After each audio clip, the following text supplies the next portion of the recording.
আসসালামু আলাইকুম। সবাই ভালো আছেন আশা করি। আমিও ভালো আছি, আমরা সবাই ভালো আছি আলহামদুলিল্লাহ। আজকে রান্না হবে ব্রোকলি দিয়ে চিংড়ি মাছ। যে চিংড়ি মাছ আর ব্রোকলি আর চিংড়ি মাছ দিয়ে দিব পেঁয়াজ, ভাজা ভাজা হলে একটুখানি, তারপরেই দিয়ে দেব চিংড়ি মাছ।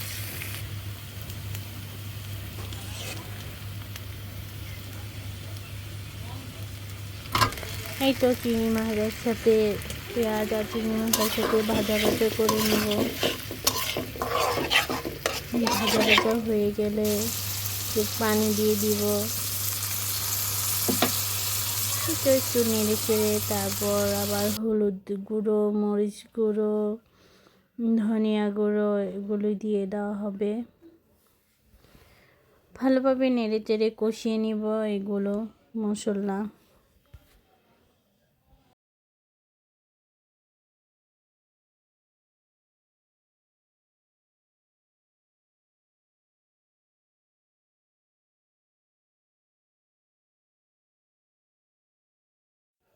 এখন আমাদের কষানো শেষ।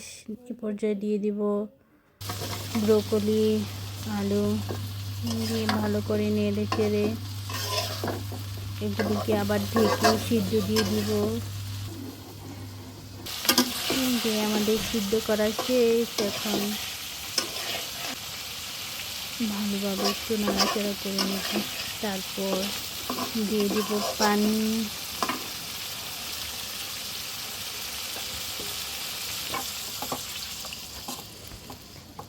পানি দেওয়া শেষে দিয়ে দিব টমেটো।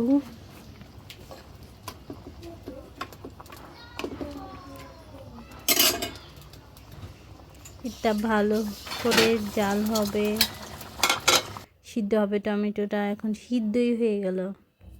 তারপর দিয়ে দিচ্ছি ধনিয়া পাতা, জিরের গুঁড়ো,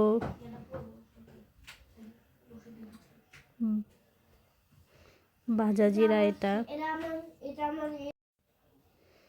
তো এবার যা আমাদের হয়ে গেছে তরকারিটা শেষ।